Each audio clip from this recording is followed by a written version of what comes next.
E5 TV news కు స్వాగతం. ముందుగా హెడ్లైన్స్. విఐటి ఛాన్సలర్ కు అమెరికా యూనివర్సిటీ డాక్టరేట్ ప్రదానం. వర్షాలపై సీఎం రేవంత్ రివ్యూ, అప్రమత్తంగా ఉండాలని అధికారులకు సూచన. యాదాద్రి లక్ష్మీనరసింహస్వామిని దర్శించుకున్న Harish Rao.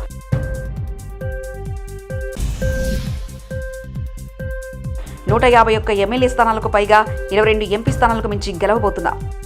Vellore VIT university chancellor doctor K Viswanathan కు అమెరికాలోని state university of New York Bing university గౌరవ డాక్టరేట్ను ప్రదానం చేసింది. ఈ నెల 10న బింగ్ హటన్ యూనివర్సిటీలో జరిగిన వేడుకల్లో varsity chancellor Harvey Stinger Viswanathan కు గౌరవ డాక్టరేట్ను ప్రదానం చేశారు. ఈ సందర్భంగా విశ్వనాథన్ కు ప్రత్యేక అభినందన సభ జరిగింది.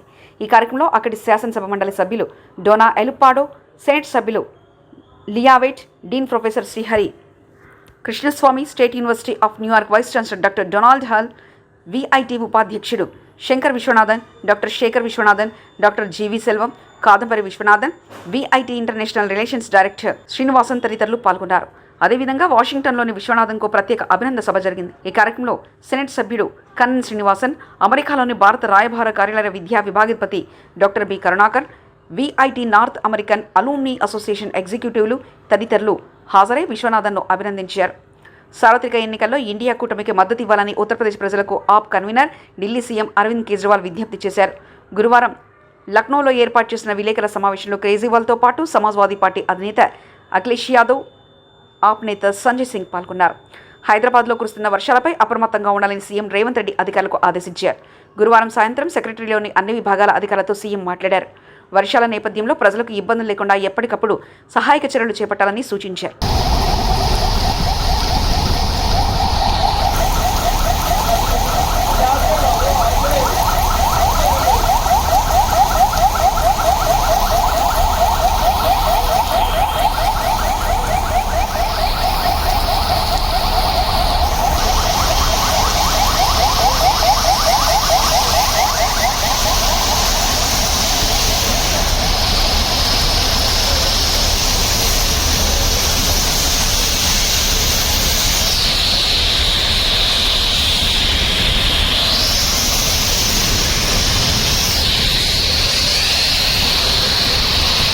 నూట 51 ఎమ్మెల్యే స్థానాలకు పైగా 22 ఎంపీ స్థానాల నుంచి గెలవబోతున్నామన్నారు.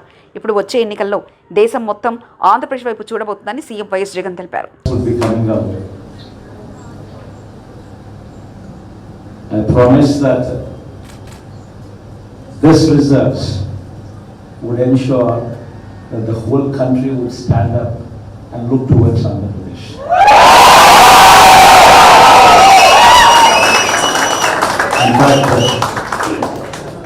When someone told me last time itself was 151. Last time out of 175, 151 itself is a tall number.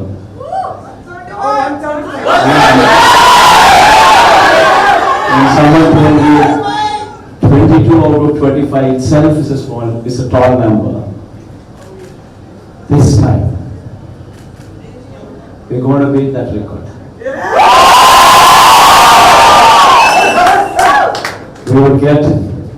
We will surpass 151, we will surpass 200. Palnadu జిల్లాలో పోలీసుల తనిఖీలు, నాటు బాంబులు, పెట్రోల్ బాంబులు గుర్తింపు. గురజాల నియోజకవర్గం పిన్నెలలో బాంబుల కలకలం. వైకాపా నేతల ఇళ్లలో నాటు బాంబులు, పెట్రోల్ బాంబులను పోలీసులు గుర్తించారు. ఇటీవల జరిగిన ఎన్నికలకు సంబంధించిన గొడవలపై విచారణకు పోలీసులు గ్రామానికి వెళ్లగా వైకాపా, తెలుగుదేశం పార్టీ నేతలను అదుపులో తీసుకునే క్రమంలో తనిఖీలు చేపట్టారు. ఈ తనిఖీలో వైకాపా నేతల ఇళ్లలో బాంబులను గుర్తించారు పోలీసులు. ఉప్పల్ పరిసర ప్రాంతాల్లో కురుస్తున్న భారీ వర్షం నేడు ఐపీఎల్లో హైదరాబాద్, గుజరాత్ టీం మధ్య ఉన్న ఉప్పల్ రాజీవ్ గాంధీ ఇంటర్నేషనల్ స్టేడియం వేదికగా ఐపీఎల్ మ్యాచ్ జరగనుంది. వర్షం దాటికి క్రీడా మైదానంలో కవర్లు కప్పిన పీచ్ క్యూరేటర్లు మరో 3 గంటల్లో ప్రారంభకారమైన మ్యాచ్కు వరుణుడు కరుణిస్తాడో లేదో వేచి చూడాలి. మరోవైపు క్రికెట్ ప్రేమికులు తమ అభిమాన హైదరాబాద్ టీం ప్లే ఆఫ్కు చేరుకున్నందుకు ఈ మ్యాచ్ జరగాలని కోరుకుంటున్నారు.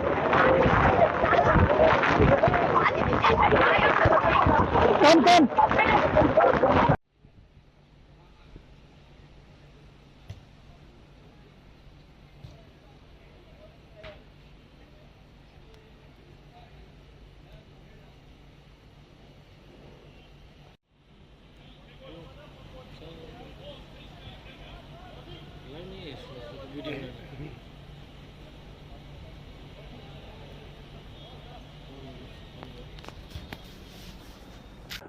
ఆంధ్రప్రదేశ్లో ముఖ్యమంత్రి జగన్ వైకాపా నేతల్ని రెచ్చగొట్టి దాడులు చేస్తున్నారని తెలుగుదేశం నేత నక్కా ఆనందబాబు ఆరోపించారు. పల్నాడు, రాయలసీమ జిల్లాలో హింస జరగడానికి జగనే కారణమన్నారు. హింస జరిగిన ప్రాంతాల సందర్శనకు తెలుగుదేశం ప్రతినిధి బృందం మాచర్లకు వెళ్లేందుకు ప్రయత్నిస్తే పోలీసులు గృహ నిర్బంధం చేయడం దారుణమన్నారు. తలమునకలై ఇన్వాల్వ్ అయిపోతే ఇక చచ్చినట్టు వాయితోటి పడి ఉంటారనే ఒక దుర్బుద్ధి, అంతమించి ఏం లేదు. ఆ ఆలోచనతో ఈ గొడవలన్నీ ప్రేరేపిస్తూ ఉన్నారు. ఈరోజు మాచర్లో మొన్న జరిగినటువంటి సంఘటనలు, ఎక్కడెక్కడో రౌడీ మోకల్ని, పనికి మాలిన వాళ్ళందరినీ పోగు చేసి రిఫ్రాపర్స్ మొత్తాన్ని, సంఘ వ్యతిరేక శక్తులందరినీ తెలంగాణ జిల్లాల నుంచి మాచర్ల ప్రాంతంలో ఉన్న వాళ్ళందరినీ ఒక 300-400 మందిని పోగేసి రోడ్ల మీద ఆ స్వైర విహారం, కారంపూడిలో ఏం చేద్దామని, ఎలక్షన్ అయిపోయింది కదా, ఈవీఎంలో నిక్షిప్తమైంది రిజల్ట్. కూర్చో, ఏం తెలియద్ది నాకు అర్థం కావట్లేదు. వీళ్ళ అకృత్యాలు మాచర్ల కానీ, తాడిపత్రి కానీ, చంద్రగిరి కానీ జరిగినటువంటి సంఘటనలు అన్నీ కూడా నేను గవర్నర్ దృష్టికి తీసుకెళ్ళాను. ఆయన పాజిటివ్గా రెస్పాండ్ అయ్యాడు, స్పందించాడు. ఇవన్నీ కూడా యాక్షన్ ఇనిషియేట్ చేస్తామని చెప్పారు. ఈరోజు మామూలు ఎందుకు హౌస్ అరెస్టులు చేసింది ఇంకా అవ్వలేదని 5 ఏళ్ళు. మీరు ఒకటే గుర్తుపెట్టుకోండి, పోలీసు వాళ్ళకి నేను ఒకటే చెప్తున్నా, మీరు జగన్మోహన్ రెడ్డి కింద పనిచేయట్లా, మీకు ఇంకా అర్థమవుతున్నట్లేదు. మీరు ఎలక్షన్ కమిషన్ అండర్లో పనిచేస్తున్నారు, అధికారులు మిమ్మల్ని మానిటర్ చేస్తున్నారు. అధికారులు కొంతమంది ఇంకా తొత్తుల్లాగా వ్యవహరించినా మీరు అనవసరంగా ఓవర్ యాక్షన్ చేస్తే మీరందరూ ఇబ్బంది పడతారు. ఇప్పటికైనా మారండి. మీరు చూశారు కదా పోలింగ్ సార్లే రాష్ట్రం ఏ విధంగా కసితో ఈ సైకోని పారదోళాలను ఓడి చేశారో అర్థమైంది కదా. ఇప్పటికైనా ఇటువంటి పనులు మానుకోండి. మీరు హౌస్ అరెస్టులు, లేకపోతే కేసులు, అక్రమ కేసులు, జైలు పంపటాలు, ఇక అదంతా అయిపోయింది. ఇక నెక్స్ట్ ఇంకో 15-20 రోజుల్లో మొత్తం నీకు మళ్ళీ మొత్తం మారిపోతా ఉంది. చూస్తారు మీరు. అధికార మార్పిడి తథ్యం, అధికారులారా తస్మాత్ జాగ్రత్త. టీడీపీ పోలిట్ బ్యూరో సభ్యులు వర్లరామయ్య మీడియా సమావేశం. నేను ఇక్కడికి వచ్చి మాట్లాడుతున్నాం. అధికారులారా, ఏ ఒక్క ఫైల్ కూడా డిస్ట్రాయ్ చేయొద్దు. మీరు ఏ ఒక్క ఫైల్ కూడా పరిధి దాటి వ్యవహరించడానికి వీల్లేదు. గవర్నర్ గారికి as head of the state మేము విజ్ఞప్తి చేస్తూ ఉన్నాం. అధికార మార్పిడి తథ్యమని రాష్ట్రంలో ఉన్న అధికారులందరికీ తెలిసిపోయింది. వారి శాఖల్లో, వారి పరిధిల్లో అన్నీ చూస్తున్నారు.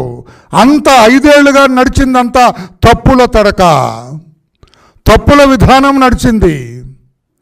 మరలా చంద్రబాబు నాయుడు గారు లాంటి ఒక మేధావి, అనుభవజ్ఞుడు, పరిపాలనలో పండిపోయిన వ్యక్తి అధికారంలోకి వస్తే తమ లొసుకులన్నీ బయటపడతాయి, తమ తప్పులన్నీ బయటపడతాయన్న ఉద్దేశంతో అందరు అధికారులందరూ కూడా ఆతృతగా ఉన్నారు, తొందరపడుతూ ఉన్నారు.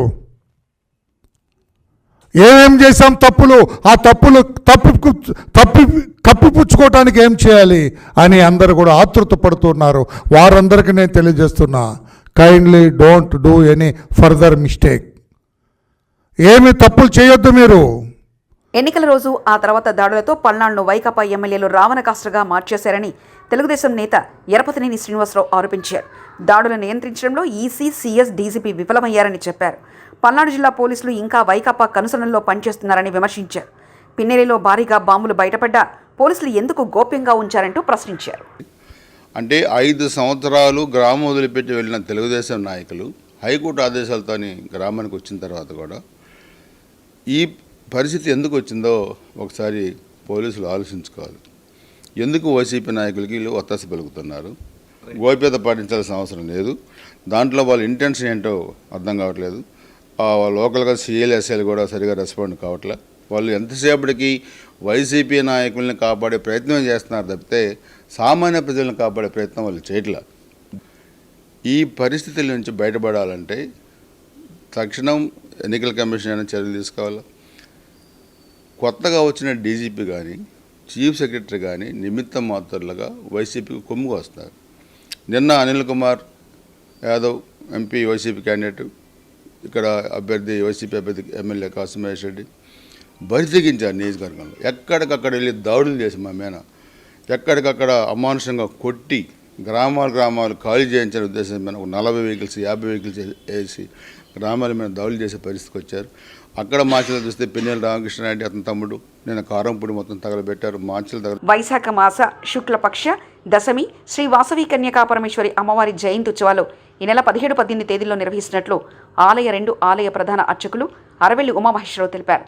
గురువారం దేవాలయ కార్యాలయంలో జరిగిన విలేకరుల సమావేశంలో ఆయన మాట్లాడుతూ దేవాలయం గౌరవ అధ్యక్షులు డిప్యూటీ స్పీకర్ కొలగట్ల వీరభద్రస్వామి సలహాలు సూచనలతో దేవాలయ అధ్యక్షుడు నారాయణం శ్రీనివాస్ నిర్వహిస్తున్నట్లు తెలిపారు. కలశాభిషేక మహోత్సవం కూడా ప్రారంభమవుతున్నాయి. అంకురారంభంతో కనక పూజ పుణ్యాహవచనము పరిషత్తు పంచగవ్య ప్రాసన అష్టోత్తర ధాన్య 108 దేవతలను కూడా ధాన్యాదివాసం చేసి కళావాహన కార్యక్రమాలు జరుగుతాయి. అంకురారోపణ ఉత్సవం ప్రారంభం జరుగుతుంది. తదుపరి అమ్మవారి 18 శనివారం నాడు అమ్మవారి పుట్టినరోజు వేడుకలు ఉదయం 4 గంటల నుండి అమ్మవారికి మేలుకొలుపు ఉత్సవంతో సుప్రభాత సేవతో అమ్మవారికి మేలుకొలిపి 108 కలశాలతో నదీ జలాలతో నర్మదీ నదీ జలాలతో అలాగే 108 వనమూలికలతో అమ్మవారికి విశేషంగా అభిషేక కార్యక్రమాలు కూడా జరుగుతాయి. తదుపరి అమ్మవారికి పుష్పాలంకరణ ప్రబీర్ పురకాయస్థకు సుప్రీంకోర్టు ఆదేశాల మేరకు విడుదల. ప్రబీర్ అరెస్టును తప్పుపట్టిన సుప్రీంకోర్టు నిరంకుశ ప్రభుత్వాలకు గుణపాఠం. సుప్రీంకోర్టు తీర్పును అభినందించిన సిపిఎం ప్రజా సంఘాలు. ప్రబీర్ పురాకాష్ట బుక్లెట్ విడుదల. భారత community party marxist Jayashankar Bhupalpally జిల్లా కమిటీ దాని ప్రజా సంఘాల ఆధ్వర్యంలో ఈరోజు శ్రామిక భవన్లో ప్రబీర్ పురాకాయస్థకు సంబంధించిన బుక్లెట్ను రిలీజ్ చేయడం జరిగింది. ఈ సందర్భంగా సిపిఎం పార్టీ జిల్లా కార్యదర్శి బంధుసాయిలు మాట్లాడుతూ న్యూస్ క్లిక్ ఎడిటర్ ప్రబీర్ పురాకాయస్థకు మోదీ సర్కార్ గత 7 నెలలుగా ఉపారు చట్టాన్ని ఉపయోగించి అక్రమంగా అరెస్ట్ చేసి 7 నెలలుగా జిల్లాలో కుక్కింది. ప్రబీర్ అరెస్టును నిరసిస్తూ దేశవ్యాప్తంగా అనేక విధాలుగా ఆందోళన పోరాటాలు జరిగాయి. రూబీరు ప్రయాకస్థకు వెంటనే రిలీజ్ చేయాలని అన్ని చెప్పి సిపిఎం దాని ప్రజా సంఘాలు మేధావులు అనేక మంది ఆందోళన పోరాటాలు చేశాయి. అయినా బీజేపీ మోదీ సర్కార్ పెడచెవిన పెట్టింది. ఢిల్లీ పోలీసులు ఈదీ మోదీ సర్కార్ మాటలకు తలొగ్గి రబీర్ను అరెస్ట్ చేసి జైల్లో పెట్టడం అక్రమం. 6 సీట్లు 2250 పేజీలో కాగితాల సారాంశం రాశారు. అరెస్టు తప్పు అని సుప్రీంకోర్టు చెప్పింది. తక్షణమే ప్రవీణ్ను రిలీజ్ చేయాలని చెప్పి సుప్రీంకోర్టు జోక్యం చేసుకుంది. సుప్రీంకోర్టు తీర్పును సిపిఎం దాని ప్రజా సంఘాలు హర్షిస్తున్నాయి. ప్రజా వ్యతిరేక విధానాలు అనుసరించే నిరంకుశ ప్రభుత్వాలకు చెంపపెట్టు. ఇలాంటి సంఘటనలు జరిగినప్పుడు కవులు, కళాకారులు, ప్రజా సంఘాలు, మేధావులు ఐక్య ఉద్యమాలు నిర్వహించి ప్రభుత్వ విధానాన్ని వెనక్కి కొట్టాలని చెప్పి సిపిఎం పార్టీ జిల్లా కార్యదర్శి బంధుసాయిలు ప్రజలకు పిలుపునిచ్చారు. ఈ కార్యక్రమంలో శేఖర్, మహేందర్, శ్రీకాంత్, మాతా అరక్క తదితరులు పాల్గొన్నారు. పరిస్థితి ఉంది. ప్రభుత్వాలు తప్పు చేసినప్పుడు విమర్శించడం, ప్రభుత్వాల్ని సరిచేసే అటువంటి పనిలో జర్నలిస్టులు ఉపయోగపడుతూ ఉంటే అట్లాంటి జర్నలిస్టులను ప్రశ్నించే అటువంటి గొంతుల్ని నొక్కి జైళ్ళల్లో గుక్కడం అనేది ఇది అత్యంత దుర్మార్గమైనటువంటి చర్య. 7250 పేజీల షార్ట్షీట్ను ఇవాళ ప్రబీరు పురాకాస్ట్ మీద ఢిల్లీ పోలీసులు పెట్టినటువంటి పరిస్థితి ఉంది. షార్ట్షీట్లో పెట్టినటువంటి పరిస్థితి ఉంది. కానీ ప్రబీరు పురాకాష్ఠను అరెస్ట్ చేసి రిమాండ్ చేసి పంపేటప్పుడు కనీసం షార్ట్షీట్కు సంబంధించిన కాగితాలు ఇవ్వకపోవడం అనేది అత్యంత దుర్మార్గమైనటువంటి చర్య. ఈ 5-6 నెలల కాలంలో ఈ కేసు అనేది ఢిల్లీలో ఉండే హైకోర్టులో పూర్తయిన సుప్రీంకోర్టు బెంచ్ మీదకి వచ్చినటువంటి సందర్భంలో ఢిల్లీ పోలీసులు కానీ ఈడీ కానీ సరి అయినటువంటి పద్ధతిని ఉపయోగించలేదు. అన్యాయంగా అక్రమంగా ప్రబీరు పురాకాష్ఠను అరెస్ట్ చేసి జైల్లో పెట్టిండ్రు. తక్షణమే విడుదల చేయాలని చెప్పి సుప్రీంకోర్టు జోక్యం చేసుకొని అనటం వలన నిన్న సాయంత్రం రిలీజ్ అయినటువంటి పరిస్థితి ఉంది.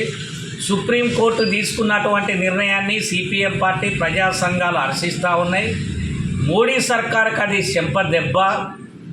ఎవరినైతే ప్రశ్నించే గొంతుల్ని నొక్కాలని చెప్పి మోడీ సర్కారు ఊపా చట్టాలు పెట్టి ఉక్కుపాదం మోపే అటువంటి నిరంకుశ విధానాన్ని సుప్రీంకోర్టు సకాలంలో జోక్యం చేసుకొని ప్రభుత్వాన్ని తప్పుపట్టడం, ప్రబీరు పురాకాష్ఠను విడుదల చేయటం అనేది హర్షించదగ్గ విషయం అని చెప్పి సిపిఎం దాని ప్రజా సంఘాలు సుప్రీంకోర్టును అభినందిస్తూ ఉన్నాయి. రేపు భవిష్యత్తులో కూడా మోడీ సర్కారు ఇట్లాంటి విధానాలు చేసినప్పుడు ప్రజలంతా హర్షించాలి. మొన్ననే ఓట్లు జరిగినాయి. 4వ విఐటి ఛాన్సలర్కు అమెరికా యూనివర్సిటీ డాక్టరేట్ ప్రదానం. వర్షాలపై సీఎం రేవంత్ రివ్యూ. అప్రమత్తంగా ఉండాలని అధికారులకు సూచన. యాదాద్రి లక్ష్మీనరసింహస్వామిని దర్శించుకున్న హరీష్ రావు.